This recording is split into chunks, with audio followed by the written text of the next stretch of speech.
नमस्कार, स्वागत है आप सभी का। एएनएम 9212 भर्ती में नियुक्ति पत्र जल्द मिले, इसको लेकर के ज्ञापन दिया गया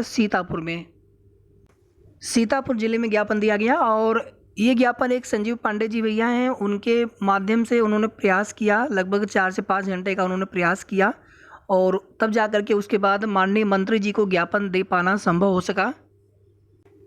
और ये मंत्री जी हैं श्री मयंकेश्वर शरण सिंह जी, प्रभारी मंत्री सीतापुर, राज्य मंत्री चिकित्सा, शिक्षा, स्वास्थ्य, परिवार कल्याण, मातृ एवं शिशु कल्याण। आप सभी जानते भी होंगे इनको। तो ये बजट सत्र 2023-24 की चर्चा के लिए अमृतकाल बजट संगोष्ठी का आयोजन किया गया था कल की डेट में 9 फरवरी 2023। तो कल की डेट में ये ज्ञापन दिया गया है सीतापुर में कुछ बहनों के द्वारा। तो आप सभी का बहुत बहुत धन्यवाद है और यही निवेदन हमारा आप सभी से है कि आप अपने ही ज़िले में, आपके ज़िले में कोई कार्यक्रम हो, किसी प्रभारी मंत्री जी के द्वारा या कोई कैबिनेट मंत्री हो, आपके ज़िले में कोई कार्यक्रम हो, तो आप अपने ज़िले में ही ज्ञापन दीजिए। उनके माध्यम से हमारी बात मुख्यमंत्री जी तक जाएगी। मुख्यमंत्री जी को वैसे तो सब पता है, उनको कुछ बताने की आवश्यकता नहीं है, फिर भी हम अपना प्रयास करते रहेंगे जब तक कि कन्फर्म डेट उनकी तरफ से दे नहीं दी जाती है। आगे देखिए 20 के बाद विधानसभा का सत्र भी चलने वाला है, बजट सत्र भी चलने वाला है। तो कहीं ना कहीं उसमें भी फिर कुछ दिन, 4-5 दिन, 6 दिन, जितने दिन चलेगा उतने दिन के लगभग व्यस्तता वहाँ पर रहेगी। तो उसके पहले पहले या फिर उसके बाद कोई भी एक डेट दे दें बस मुख्यमंत्री जी, लिखित नोटिस उसका आ जाए। तो उसके बाद से फिर आप लोगों को ना तो परेशान होना पड़ता और ना ही फिर कोई हम लोग कोशिश करते हैं, फिर हम लोग वेट करते हैं उतने दिन का कि हाँ उतने दिन के बाद आप लोगों को नियुक्ति पत्र मिल जाना है। ये ज्ञापन जो दिया गया है और यहाँ पर भी बहनें जो ज्ञापन देने के लिए गई थी, तो यहाँ पर संजीव पांडे भैया हैं, पत्रकार हैं हिंदुस्तान में, तो उनके द्वारा यहाँ पर प्रयास किया गया, उनके माध्यम से और इन बहनों के द्वारा ज्ञापन दिया गया। तो आप सभी को बहुत बहुत धन्यवाद। और आप सभी भी कमेंट सेक्शन में धन्यवाद जरूर दीजिए। और आज गोरखपुर में भी एक बहन से हमारी बात हुई थी और उसके बाद हमने कल देखिए कहा भी था कि अगर जो बहनें और भी जाना चाहती हो तो प्लीज़ आप हमसे संपर्क कर लीजिएगा। और कभी कभी होता है किसी बहन के नंबर हम आपको शेयर नहीं कर पाते हैं, लेकिन आप हमसे संपर्क करेंगे, 4-5 बहनें अगर हो गए यहाँ पर अगर हो जाती हैं तो उसके बाद फिर ज्ञापन देने के लिए आप जा सकते हैं। तो गोरखपुर में गोरखनाथ मंदिर में जा कर के ज्ञापन देना था वहाँ के महंत जी को और उनके माध्यम से मुख्यमंत्री जी तक बात अपनी पहुँचानी थी। और अभी भी हमारा विनम्र अनुरोध है, आग्रह है, आप किसी भी दिन जाकर के गोरखपुर में गोरखनाथ मंदिर में किसी भी दिन जाकर के ज्ञापन दे सकते हैं। वहाँ पर मुख्यमंत्री जी हो या ना हो उससे मतलब नहीं हो, तो जनता दरबार लगा अलग बात है, जनता दर्शन लगा, ऐसे भी आप मंदिर में जाकर के ज्ञापन दे सकते हैं कुछ बहनें।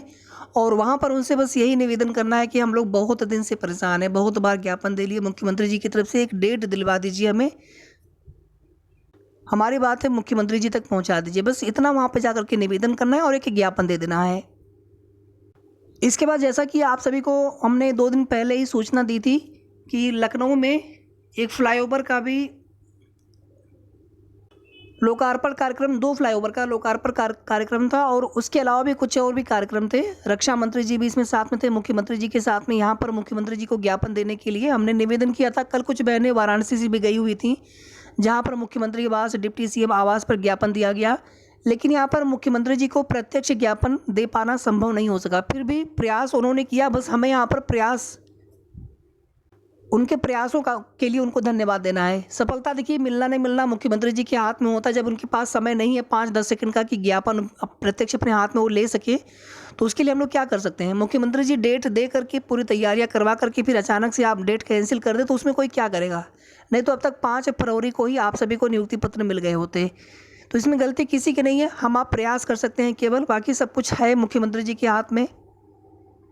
आगे भी आप देखेंगे कि माननीय रक्षा मंत्री श्री राजनाथ सिंह जी के साथ आज लखनऊ में भगवान श्री लक्ष्मण की भव्य प्रतिमा के अनावरण व विभिन्न विकास परियोजनाओं के लोकार्पण कार्यक्रम में सम्मिलित हुआ मुख्यमंत्री जी, योगी जी। तो एक कार्यक्रम यहाँ पर भी हुआ था। इसके बाद प्रधानमंत्री जी का भी कार्यक्रम पुलिस लाइन में आप देखेंगे सबसे पहले वहाँ पे आए होंगे। उसके बाद फिर आगे के जो भी शेड्यूल्ड कार्यक्रम है।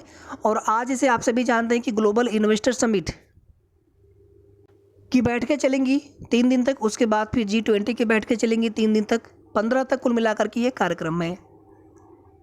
अब जब तक लिखित में कोई नोटिस नहीं आ जाता है ज्वाइनिंग डेट को लेकर के, नियुक्ति पत्र वितरण को लेकर के, तब तक आपको हमको सभी को यहाँ पर प्रयास लगातार करते रहना है, हर स्तर से प्रयास करते रहना है। यहाँ पर प्रोविजनल विधेयक की पहले आप ध्यान दे लेंगे कि अभी भी कुछ बहनों का उनके डॉक्यूमेंट्स में क्या कमियां हैं उसको पता करना शेष रह गया है। कुछ बड़ी संख्या में बहनें कल भी गई थी, आज भी कई बहनें जा रही हैं। हालांकि आज देखेंगे आप तो यूपीट्रिपलसी आयोग के जो सचिव हैं या फिर जो अन्य जो विभागों बोर्डों के अध्यक्ष हैं, सचिव हैं, जो बड़े अधिकारी हैं, कहीं ना कहीं सबकी जो है कहीं ना कहीं ड्यूटी लगाई गई है। तो इस वजह से भले ही वे न रहे लेकिन बाकी के स्टाफ अपना कार्य करते रहेंगे पैरेलल में।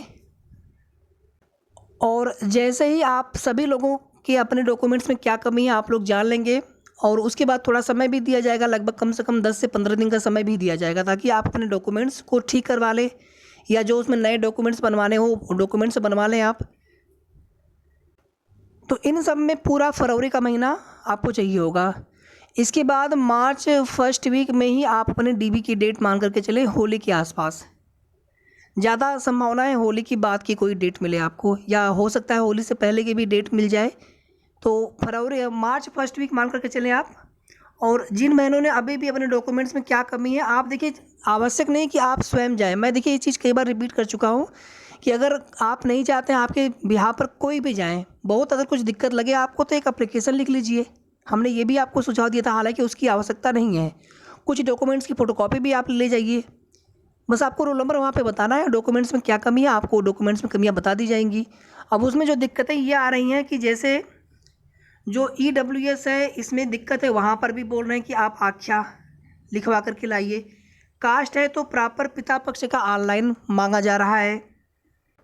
और इन दोनों ही डॉक्यूमेंट बनवाने में समस्याएं आएंगी, चाहे आख्या निकलवाना हो पुराने वाले प्रमाण पत्र EWS पर, या फिर जो नया ऑनलाइन बनवा करके देना है प्रॉपर पिता पक्ष से, क्योंकि शादी होने के बाद फिर बन नहीं पाता है। और अगर कहीं अलग ज़िला हुआ, अलग तहसील हुआ तो फिर और भी बनना संभव नहीं होता, वहाँ पर आख्या ही लगवाई जा सकती है।